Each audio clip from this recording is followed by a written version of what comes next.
1992년 5월에 어느 평범한 저녁, 인천의 한 주택가에서 한 젊은 여성이 흔적도 없이 사라졌습니다. 그날 밤 9시 30분경 편의점에서 과자를 사며 점원과 웃으며 대화하던 그녀의 모습이 마지막이었죠. 집까지는 불과 500m, 평소라면 7분이면 충분한 거리였습니다. 하지만 김민정 씨는 집에 도착하지 못했습니다. 안녕하세요. 미스토리박스입니다. 오늘도 저희 채널을 찾아주신 여러분께 깊은 감사를 드립니다. 구독과 좋아요는 저희에게 큰 힘이 됩니다. 그럼 지금부터 30년이 넘은 시간을 거슬러 올라가 여전히 풀리지 않은 이 미스터리로 들어가 보겠습니다. 1992년 5월 23일 토요일, 김민정 씨는 평상시와 다름없는 하루를 보내고 있었습니다.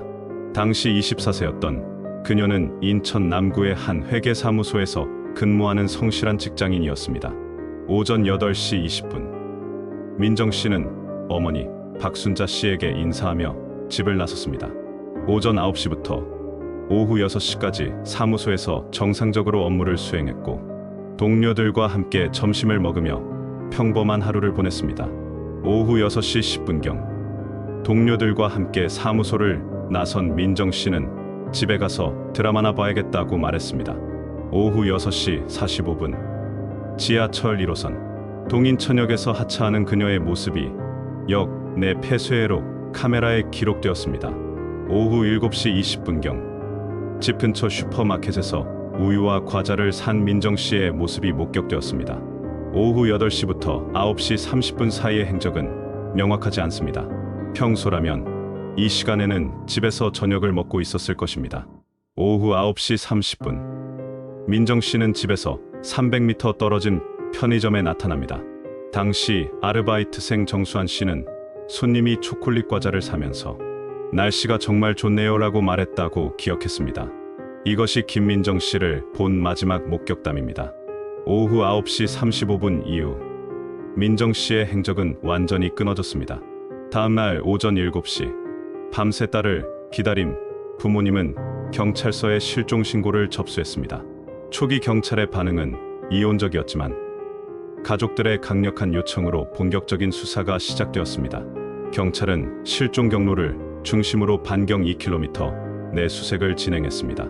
편의점에서 집까지는 대로변, 길과 주택가 골목길 두 경로가 있었지만 그날 밤 어느 길을 택했는지는 불분명했습니다. 수색 과정에서 민정 씨의 연인관계나 직장 내 갈등을 조사했으나 조제 중인 남자친구도 없었고 직장에서도 특별한 문제가 없었습니다.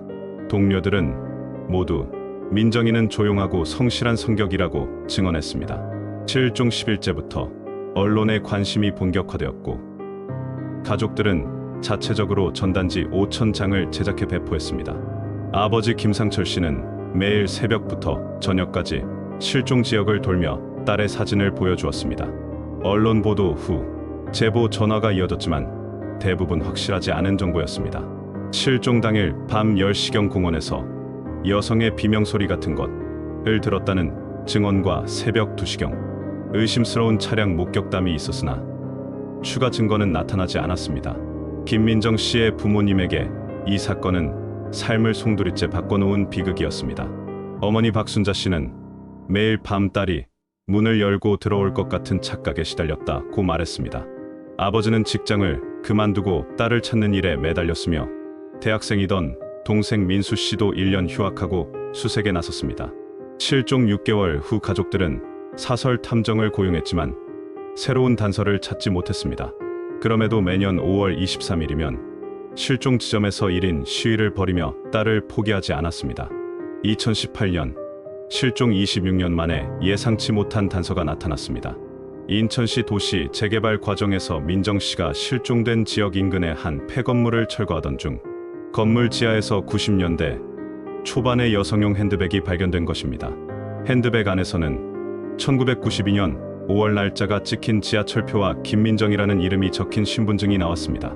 또한 그녀가 다니던 회사의 명함과 가족 사진도 들어 있었습니다. 더욱 놀라운 것은 함께 발견된 메모지였습니다. 찢어지고 훼손되어 일부만 판독 가능했지만 도와주세요와 지하실이라는 단어를 분명히 확인할 수 있었습니다. 필적 감정 결과 이 글씨는 민정 씨가 쓴 것으로 확실하게 판명되었습니다. 폐건물의 소유주였던 박모 씨는 1992년 당시 이미 사망한 상태였고 그의 아들 박영수 씨가 건물을 관리하고 있었습니다. 박영수 씨는 아버지 사망 후 그 건물에는 거의 가본 적이 없다고 주장했지만 주변 증언은 달랐습니다.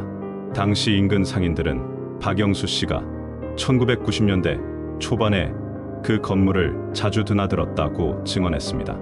핸드백 발견을 계기로 수사가 재개되면서 새로운 증언들이 나오기 시작했습니다. 당시 철물점을 운영했던 최순자 씨는 1992년 5월 말경 박영수 씨가 밤늦은 시간에 삽과 시멘트를 사갔다고 증언했습니다.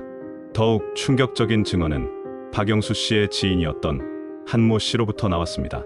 박영수 씨가 1992년 여름경 술에 취해 큰일을 저질렀다며 횡설수설한 적이 있다는 것이었습니다. 하지만 이런 증언들도 결정적 증거가 되기에는 부족했습니다. 26년이 지난 시점에서의 기억에 의존한 증언들이었고 객관적으로 입증할 수 있는 물적 증거는 여전히 부족했습니다. 수사기관은 과학수사기법을 동원해 폐건물을 정밀 조사했지만 추가적인 증거는 발견되지 않았습니다. 건물 지하에서 90년대 초반에 여성용 핸드백이 발견된 것입니다. 핸드백 안에서는 1992년 5월 날짜가 찍힌 지하철표와 김민정이라는 이름이 적힌 신분증이 나왔습니다. 또한 그녀가 다니던 회사의 명함과 가족 사진도 들어 있었습니다. 26년 만에 발견된 이 물증은 사건에 새로운 전기를 마련했습니다. 더욱 놀라운 것은 핸드백과 함께 발견된 메모지였습니다.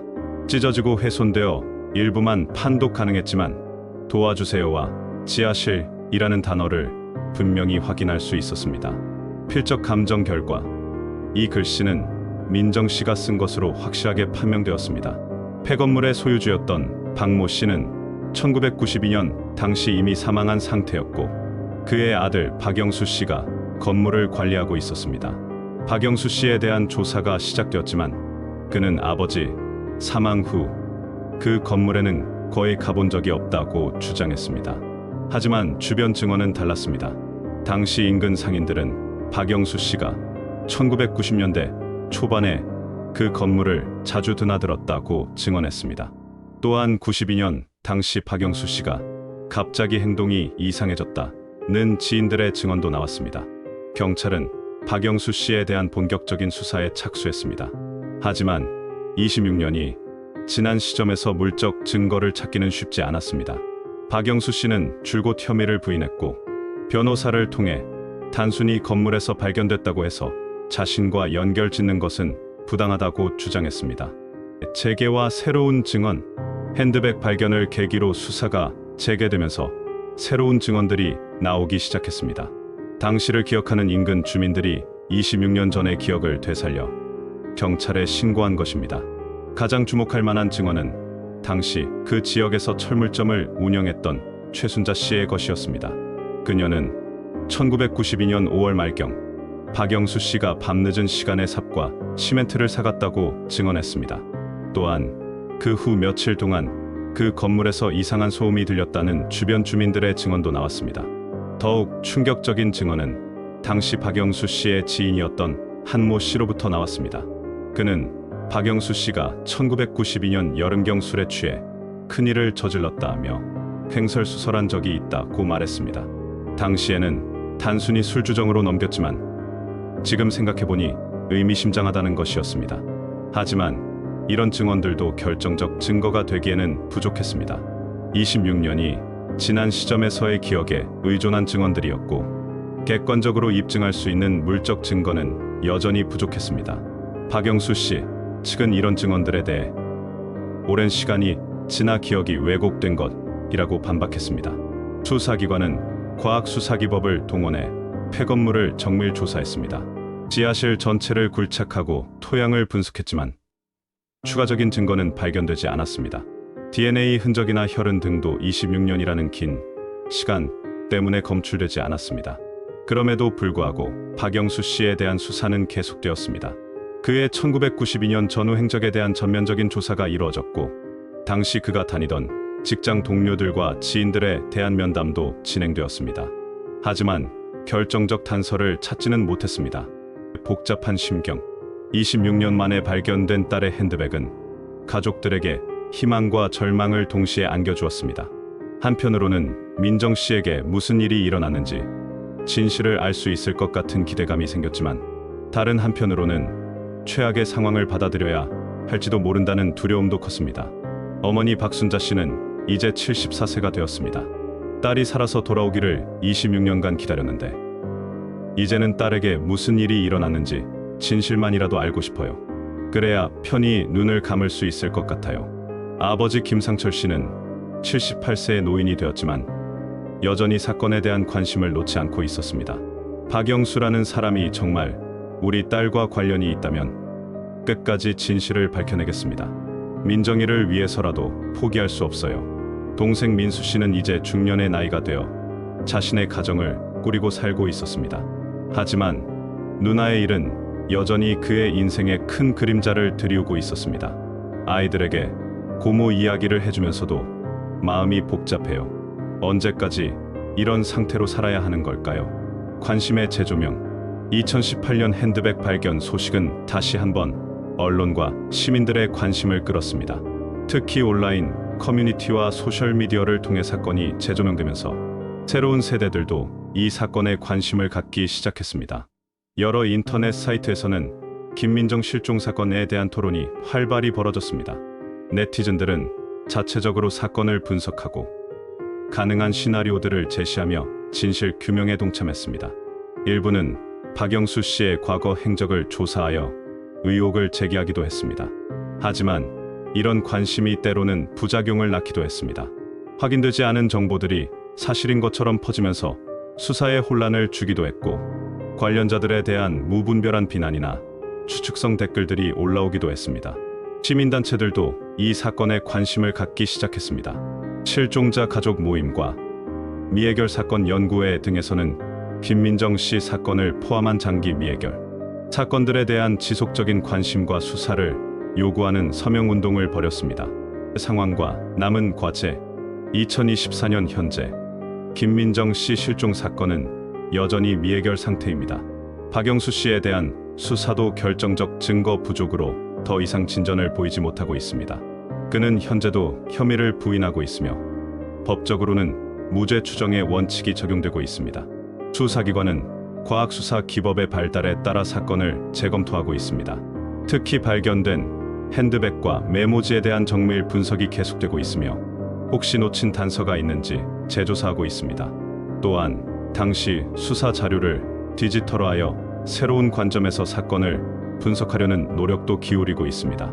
하지만 시간의 경과는 수사에 큰 걸림돌이 되고 있습니다. 당시 사건을 목격했을 가능성이 있는 사람들 중 상당수가 이미 세상을 떠났거나 기억이 흐려진 상태입니다. 물적 증거들도 자연적으로 소멸되어 새로운 단서를 찾기가 점점 어려워지고 있는 실정입니다. 그럼에도 불구하고 수사당국은 포기하지 않겠다는 입장을 밝히고 있습니다. 인천지방경찰청 관계자는 미해결 사건에 대해서는 시효가 없다며 새로운 단서나 증언이 나오면 언제든 수사를 재개할 것이라고 말했습니다. 최근에는 인공지능과 빅데이터를 활용한 사건 분석도 시도되고 있습니다. 과거 비슷한 유형의 사건들과 비교 분석하고 놓친 연결고리가 있는지 찾아보려는 노력이 계속되고 있습니다. 하지만 이런 기술적 진보만으로는 한계가 있다는 것이 전문가들의 중론입니다. 분석. 범죄학 전문가들은 이 사건을 우발적 범죄와 계획적 범죄 두 가지 관점에서 분석하고 있습니다. 우발적 범죄설에 따르면 민정 씨가 귀가 도중 우연히 범죄자와 마주쳤고 순간적인 판단으로 범행이 이뤄졌다는 것입니다. 반면 계획적 범죄설은 범인이 민정 씨를 미리 노리고 있었으며 치밀하게 계획된 범행이었다고 봅니다. 발견된 메모지에 도와주세요와 지하실이라는 단어는 민정 씨가 어딘가에 감금되었을 가능성을 시사합니다. 이는 단순한 우발적 범죄보다는 계획적이고 지속적인 범행을 암시하는 것으로 해석됩니다. 하지만 메모지가 언제, 어떤 상황에서 쓰여진 것인지는 여전히 불분명합니다. 심리학자들은 가해자의 심리 상태에 대해서도 분석을 제시하고 있습니다. 만약 박영수 씨가 실제 가해자라면 26년 동안 비밀을 지켜온 그의 심리적 부담이 상당할 것이라고 추정됩니다. 이런 부담감이 언젠가는 자백으로 이어질 수도 있다는 것이 전문가들의 견해입니다. 하지만 일부 전문가들은 박영수 씨의 연루 가능성에 대해 회의적인 시각을 보이기도 합니다. 단순히 건물 소유와 몇 가지 정황만으로는 범죄 연관성을 단정하기 어렵다는 것입니다. 실제로 90년대 초반 그 지역은 치안이 좋지 않았고 다른 범죄자의 소행일 가능성도 배제할 수 없다고 봅니다. 사건들과의 연관성, 수사 과정에서 비슷한 시기에 발생한 다른 실종 사건들과의 연관성도 검토되었습니다. 1992년 전후로 인천 지역에서는 젊은 여성들의 실종 사건이 몇 차례 더 발생했습니다. 이 중 일부는 해결되었지만 여전히 미해결 상태인 사건들도 있습니다. 특히 1991년 부천에서 발생한 박소영 씨 실종 사건과 1993년 김포에서 발생한 이미선 씨 사건은 김민정 씨 사건과 여러 공통점을 보입니다. 모두 20대 직장 여성이었고 야간 귀가 도중 실종되었으며 뚜렷한 범죄 동기를 찾을 수 없다는 점이 유사합니다. 수사기관은 이들 사건을 연쇄범의 소행일 가능성도 염두에 두고 수사했지만 명확한 연결고리를 찾지는 못했습니다. 범행 수법이나 지역적 특성에서 약간씩 차이를 보였고 결정적으로 공통된 물적 증거도 발견되지 않았습니다.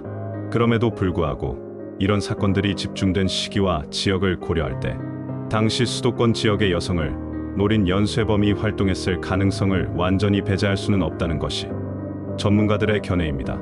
다만 30년이 넘은 시점에서 이를 입증하기는 극히 어려운 상황입니다. 현재 모습, 세월의 무게는 김민정 씨의 가족들에게도 큰 변화를 가져왔습니다. 어머니 박순자 씨는 이제 걷기도 불편한 몸이 되었지만 여전히 딸을 그리워하는 마음은 변하지 않았습니다.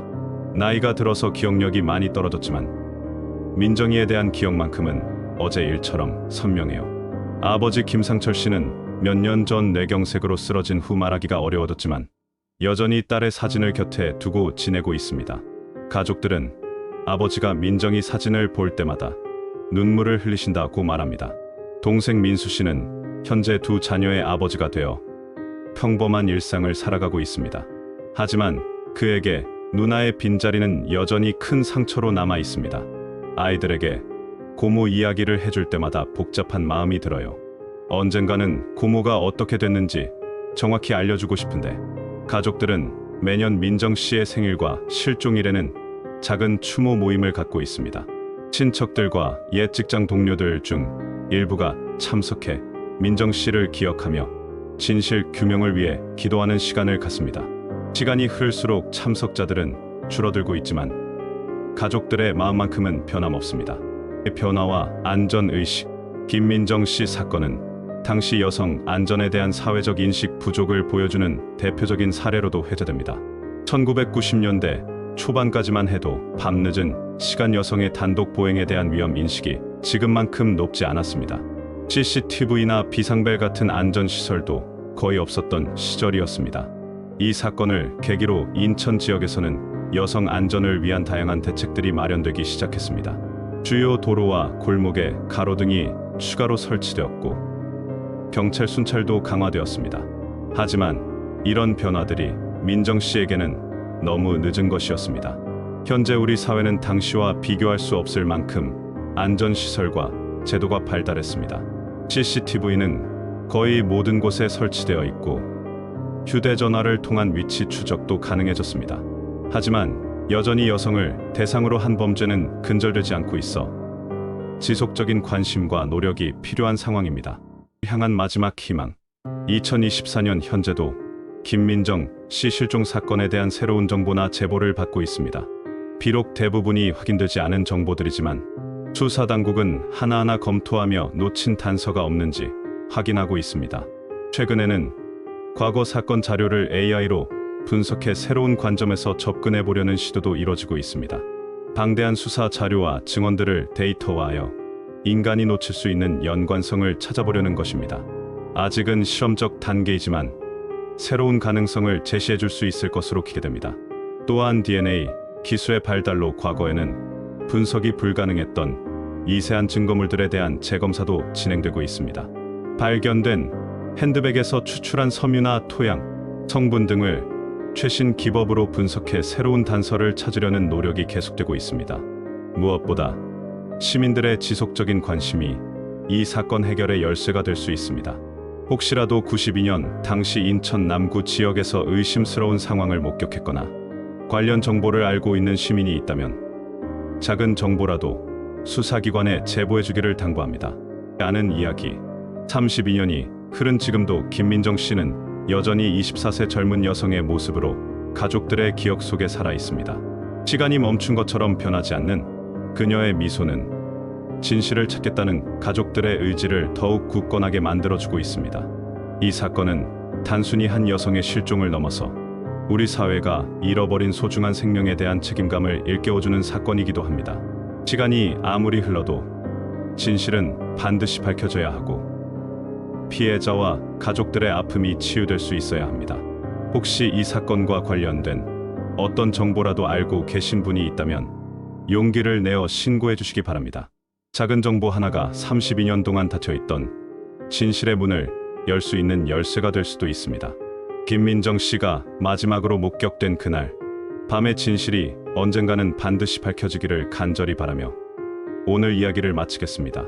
지금까지 미스토리 BOX였습니다. 시청해주신 모든 분들께 감사드리며 구독과 좋아요 잊지 마시고 다음에도 더욱 흥미진진한 미스터리로 찾아뵙겠습니다.